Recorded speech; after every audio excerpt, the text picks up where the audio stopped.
The Bothy Storytelling Podcast is a member of the Alberta Podcast Network, powered by ATB.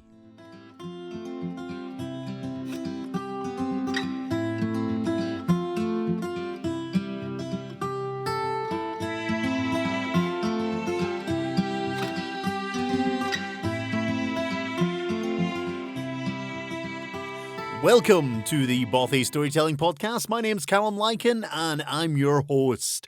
Today's episode is going to be about more of my adventures over the summer. We're still in catch-up mode here, folks, and this one's going to be about doing the fringes and having fun on the street, or, as the case was this year, not necessarily having as much fun as you would hope.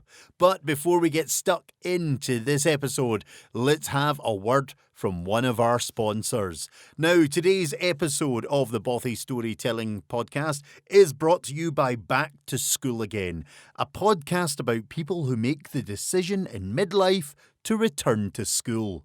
It's hosted by Katrina Ingram, who talks about her experience of going back to school more than 20 years after graduating, and features conversations with a wide range of midlife learners. The podcast is made possible with the support of Norquest College in Edmonton, which recently opened an innovation studio. It's a place where business, industry and community partners work alongside students and researchers to explore training opportunities and solutions to today's business challenges. And it includes a podcast studio. Learn more about Norquest at norquest.ca. That's norquest.ca.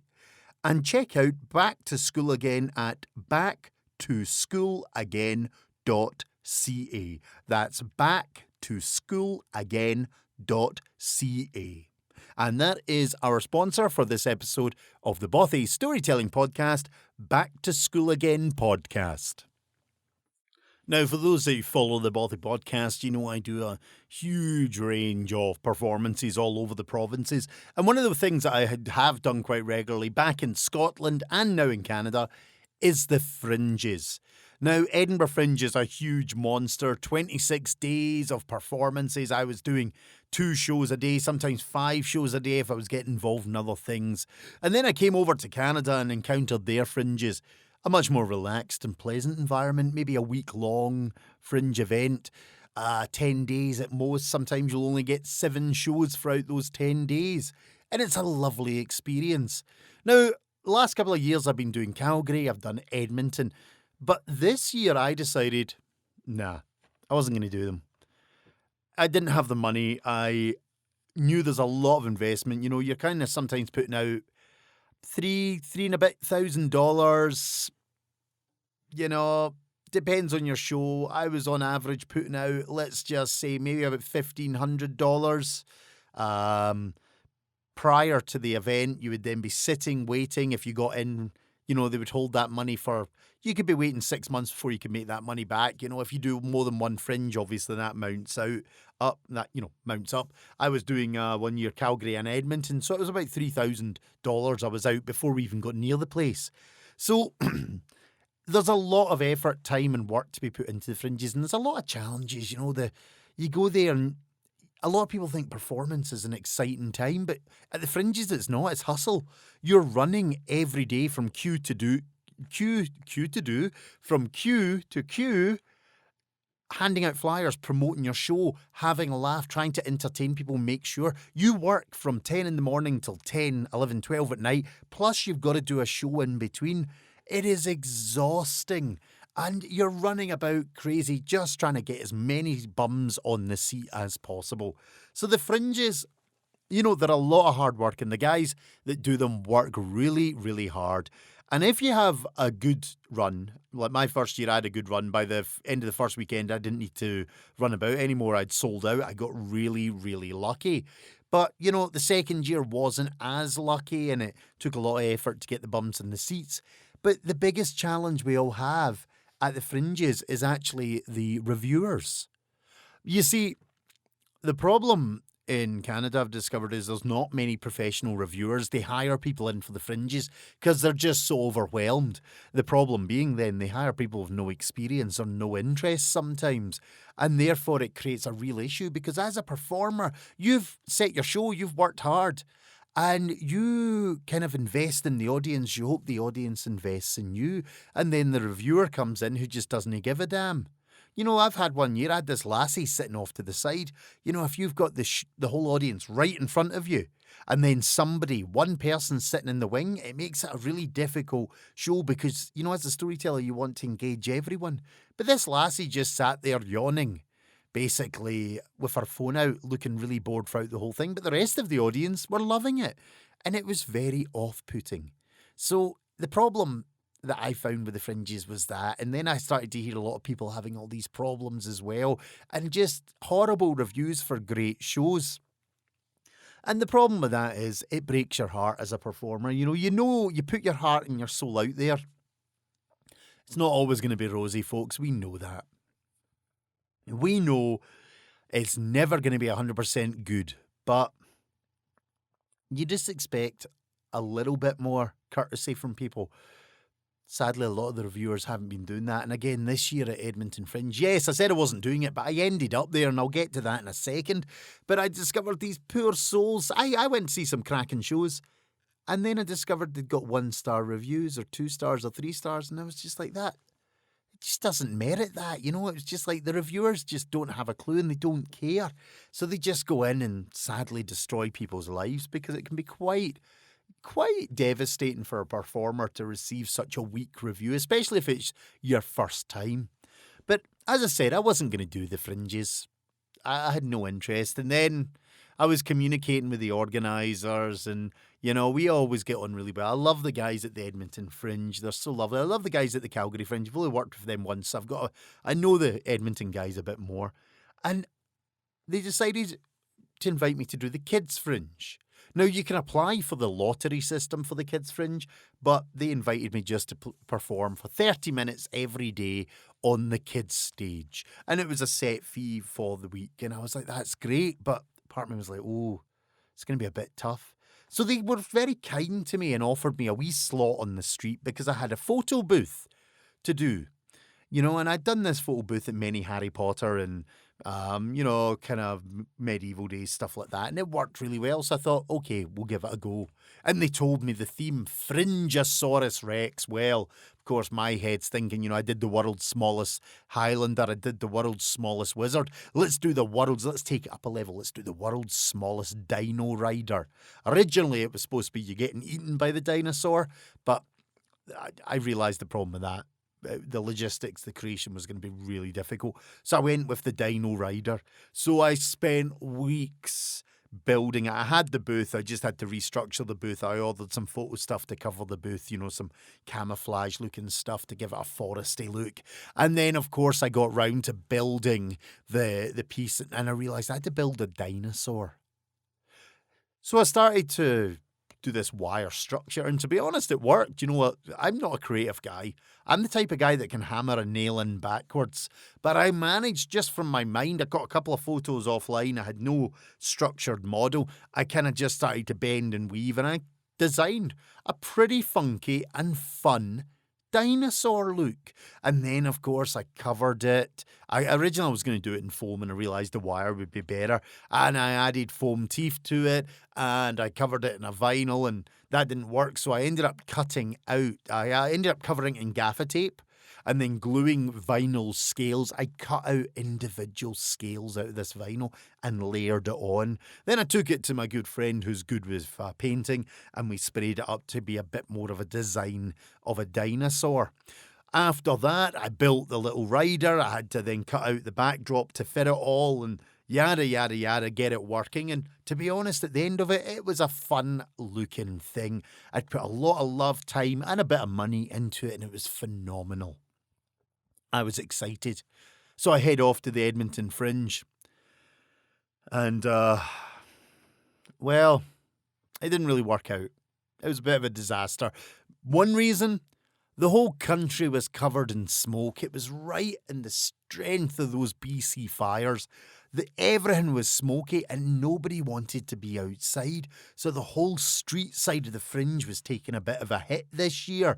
People were buying their tickets online, so the usual queues weren't there. So there was me and my Steve Irwin-esque camouflagey dinosaur hunter look, you know. I had this dinosaur rider beside me. I was tweeting it out. I was doing my Instagram. And nothing. I stood there like a numpty. Nobody came near me. Day 1, day 2, day 3, day 4, day 5. My heart is breaking. Day 6, day 7, and eventually I just decided it wasn't worth it. So the last couple of days of the Fringe, I ran it again, just hoping. I took a day off and then I ran it again and it just did not work. I actually think I only made about $40 on that booth. And that just broke my heart for all the work that I put into it. And in between that, I was obviously running off to do the kids section. I was doing fairy tales and Viking stories again. Hey, Vikings, part of my life. So I was at least making something and I was having fun at the Fringe. But you know what it taught me this year? In Edinburgh, I loved the street. I was a tour guide and I worked it. I adored being out there, meeting the people. Occasionally I tried human statue. I tried this puppet booth and it worked in Edinburgh with the world's smallest Highlander. I tried bubbles and they were great fun and made good money. And it was so entertaining. But I realised this, Edmonton, that the one thing I'm not good at is the street. There's guys out there and I'll give them all the love in the world. You know, Pops and Todd and you know, the new guys that I know from Edmonton, like Paul and Asaf, and just all these lovely guys out there. I love these guys to bits, and I totally respect them. They know how to work the street. I have no idea how to do street. I always knew it. You know, I like to challenge myself, but, you know, you come to a time that you realise you can't build a crowd. Give me a walking tour company and I will give you magic. You know, I did that in Edinburgh. I set up my tours and I waited at my sign and I spoke to people and I built audiences and crowds, and we'd be walking around with sometimes 50, 60, 70 people at one time. That's my thing. But ask me to try and gather a crowd like a show or like a booth or like a kind of sideshow performance, and it's not my skill. It's a very specific art. So what I'm going to say to you, anybody who wants to be a street performer out there, go and study these guys, watch them and learn from them. Because don't think it's easy. Never think that you can go onto that street and just make money. Times are hard. Oh, these guys go out there and juggle a wee bit. I can do that. Don't fool yourself, kids. It takes time, dedication, a lot of hard work and a huge amount of failure. I have tried and tried again, and I have admitted I have failed at the street when it comes to street performance or street entertainment like these guys do. It is not for everyone. It takes a certain mentality, and these guys are tough. I can do street if I'm building it for my tours, etc., just not for a show. So great respect for those guys. And Edmonton Fringe for me it taught me that lesson, and I'm glad it taught me that lesson because I love people. I love working with people, but I'm actually, oddly enough, incredibly shy when you get me onto that street trying to do a photo booth or a street show. I can't do that big, ball-shaped, bombastic kind of crowd draw. But yet put me on a stage in front of 1,000, 2,000, 3,000 people, I don't even flinch. Which is kind of funny because I also know that a lot of the street guys that I know have said they couldn't get up on a stage like I get up on a stage because they rely on a different performance genre. So it's kind of fun when you get involved in this sort of field and all these performance fields to see how different things work.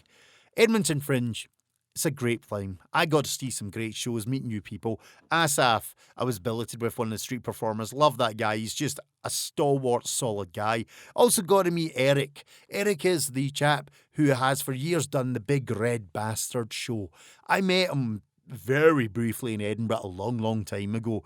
And when I say that in the kind of passing meeting, got billeted with him and I met him. He's he's a dandy gent. You know what? Me and Asaf would be heading out with Eric, heading down the street, and we'd just feel like we were scruffs. We'd feel like a couple of beggars next to this man. There he is in his suit with his cravat and his hat. Just a dapper fellow. And a damn fine fellow to boot. Got a lot of love and respect for Eric as well. But again, I got to meet a lot of my old friends. Miranda, Billy was there as well. Just a wealth of people were all there, as well as the organisers of the Fringe, who I love and adore. They've always been good to me when I've been there. So the Fringes to me are just, they're part of my home. The problem is, I decided I'm not doing them again for a couple of years or for next year. Again, money. Whoa, they're so damn expensive. They're going up in price. Unless you're making money, you can't invest it back in. And I didn't make much money on the Fringe this year, so I can't reinvest that. But I miss it. Every time I go to a Fringe, my heart leaps and I just want to work. When I was doing the booth, the one thing it taught me was, God damn it, you should be doing a show, because I'm good at running those lines. I'm good at entertaining. I'm good at getting those people going and coming to my show. And I missed it. It was such a passion. I missed it. So for the next couple of years, folks, you won't maybe see me at any of the Fringes. I've got loads of show ideas. I've got people who want to partner with me, and this breaks my heart. I've got 2 or 3 people who want to do a collaborative showpiece with me. But I just don't have the money to invest, and I can't, in my conscience, ask them to put up the money without me putting up the money. So I just have to bide my time, and hopefully in a couple of years, these people will still want to do these projects and we can get it kicked off. But the Fringe days, I love. This year was a wee bit tough. Not much money, a hard lesson learned. The smoke was killing off people. It was really rough. People walking around with face masks on. It just knocked everything for 6. And I actually heard a few of the performers from the street kind of go, maybe I need to develop an indoor show. This has been a couple of years this sort of thing's happened, because we had fires the year before as well, which caused a bit of a smoky thing. So it's just maybe the natural evolution of performance is now going to be starting to look at indoor. And these guys might take their street shows indoor because they're highly talented guys. But the Fringes I love. I had great fun there. Great entertainment. Probably spent more than I made as usual, because you can't help catching up with all the guys, heading to Steel Wheels. That's a whole different conversation piece there, folks. But Edmonton Fringe, Calgary Fringe, Edinburgh Fringe, if you ever get a chance to go to. These things are monsters. They're great fun.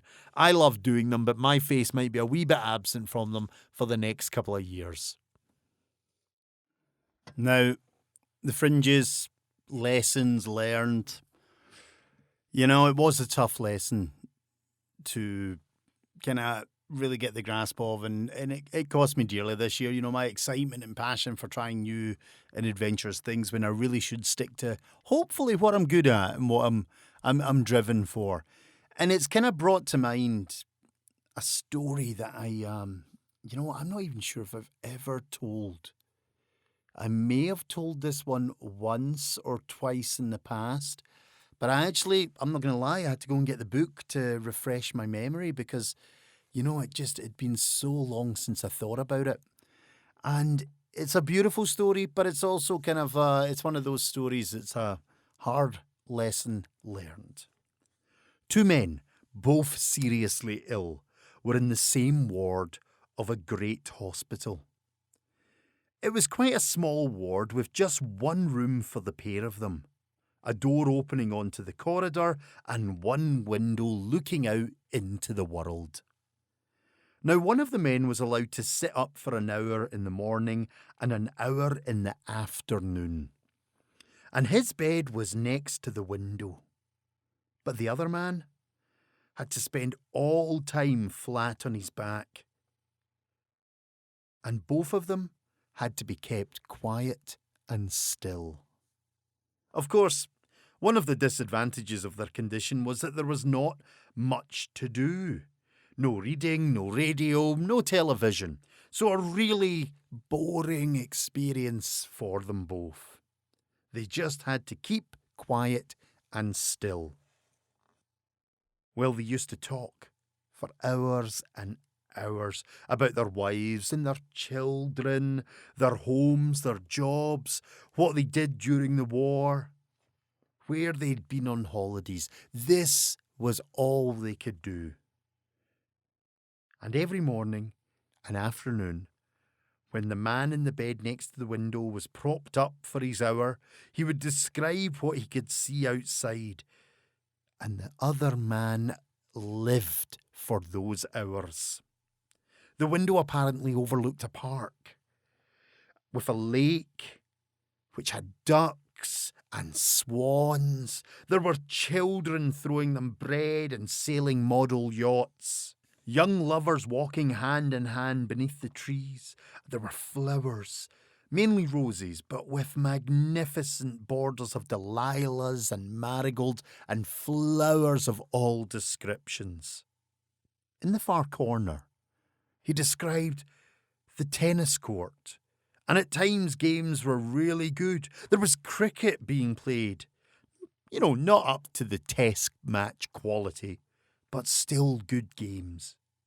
And there was a bowling green, and right at the back a row of shops with a view of the city behind. And the man on his back would listen to all of this, enjoying every minute. How a child nearly fell into the lake. How beautiful the girls were in their summer dresses. And then an exciting tennis match. And he got so that he could almost see what was happening out there. Then one afternoon, when a batsman was knocking some slow bowling all over the cricket ground, the thought struck him. Why should the man next to the window have all the pleasure in seeing what was going on? Why shouldn't he get the chance? He felt ashamed and tried not to think like this, but why should this man have all the joy and pleasure of the window? Why did he not deserve it himself?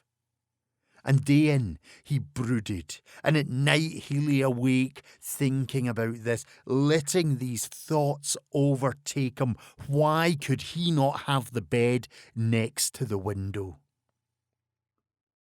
One night, as he stared at the ceiling, the other man suddenly woke up, coughing and choking, the fluid congesting in his lungs, his hands groping for the button that would bring the night nurse running. But the man watched without moving.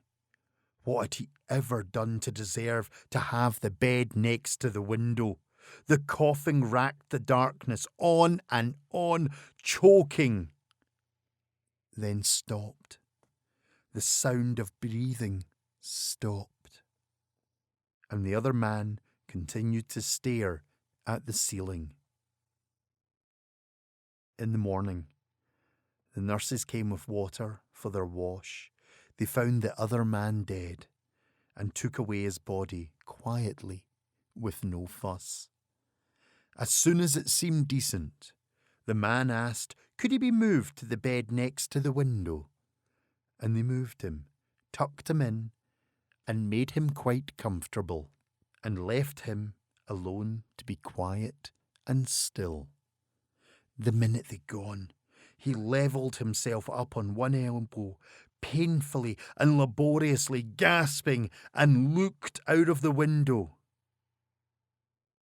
It faced a blank wall. That story is called The Window. And the first time I read it, I was just blown away. And it actually brings me on to my book recommendation for the Bothy Storytelling Podcast. As always, sponsored by Calum, Lykan Storytelling. And the book that I want to talk about this time is actually called 100 Wisdom Stories from Around the World. And The Window is in this book. It's a compilation put together by Margaret Silf, and it is a lovely book. I picked it up second hand, and what I love about mine is I've actually got an inscription. To my dear friend Wendy, thank you for the gift of your friendship. With my love, Anne. Christmas 2003. That's in the inside sleeve of my book. Wendy obviously, well, I hope Wendy read the book, gleaned some wisdom, and then passed it on. I picked this book up and fell in love with it. The collection of stories in here is beautiful. The optimist and the pessimist, the auction, becoming real. They're kind of broken into kind of various categories. destiny, treasure in everyday life, triumph over good of evil, lasting values, etc. Lots of great wisdom tales. So 100 wisdom stories from around the world, compiled by Margaret Silf. And the window that I've just told you is a part of it. Highly recommend it. I bought it in the UK. I got it for in a second-hand store, but its normal price is $9.99, so not that much in Canada, a wee bit more in America. Sadly, don't have those prices in here. But to anyone who's looking for a great compilation of stories, wisdom, stories that will move you, make you laugh, make you cry, make you think, I would recommend this book for anyone. And that is the recommendation for the book for this episode of the Bothy Storytelling Podcast. And as always, straight from our book recommendation, we move into our podcast recommendation. We are a part of the Alberta Podcast Network, which is a huge network of podcasts throughout the province of Alberta. And throughout my shows, I've been recommending various ones to listen to. The Bothy Storytelling Podcast is a member of this. Very proud to be one, to be surrounded by such amazing people and creators. So, in the theme of the show, lessons, learning, development, I suppose the most connected one that I can find on the network would be Girl Tries Life. Victoria Smith interviews inspiring women to show there are many different ways to live an incredible life. Here, tangible ways to achieve your goals and dreams. So my recommendation is Girl Tries Life. Victoria's out there, she's interviewing people, she's just showing different ways to get things done. It's a member of the Alberta Podcast Network, and it is the Bothy Storytelling Podcast's recommendation for this episode. Girl Tries Life. Victoria Smith interviewing inspiring women to show you there's much more out there. Here are the tangible ways you can achieve your goals and dreams. Part of the Alberta Podcast Network. And ladies and gents, with the recommendation, that brings us to the end of this episode. And it's been a wee bit of a shorter episode. My podcasts are varying in length, but my actual goal this month is we have Halloween about to kick off. So as long as I can get this one edited now, tomorrow, my plan is hopefully to do a full-on storytelling session for Halloween and podcast it out. I was kind of hoping to do it live. I don't know if I'll get the chance. I'm still learning some technology. I'm not sure how to do a live podcast. Either way, we're hoping tomorrow I'll get that nice Halloween, hopefully a good hour of solid, gruesome and grisly ghost stories for the listeners of the Bothy Storytelling Podcast.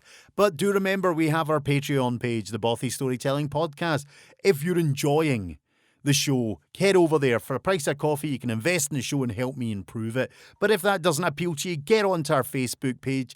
It's now been changed. It's no longer the Bothy Storytelling Podcast on Facebook. We've actually got Calum, Lykan Studio. I've changed it. The Bothy is part of that, but it's to integrate it into all the studio work that I'll be doing here. We do have our new website that will be that's about to be launched, which is Calum Lykan Studio as well, which will be advertising the Bothy Storytelling Podcast. So have a look at them. Or if you want to get in touch with me, give me an email at calumlykanspokenword@gmail.com. Calum Lykan spokenword at gmail.com, or find us on Facebook. Calum Lykan's a fairly unusual name. The surname is LYK Alpha November. Search for me, get in touch. Tell me if you want to hear anything. Tell me if you want to give me compliments. Tell me if you want to just tell me to shut up. It's not going to happen. I can take criticism. Trust me. I've had reviews through the Edmonton Fringe. I know exactly how to weather those storms now. But I hope you've been enjoying these shows. I'll hope to hear, see and entertain you on the next episode of the Bothy Storytelling Podcast, which hopefully will be the Halloween special.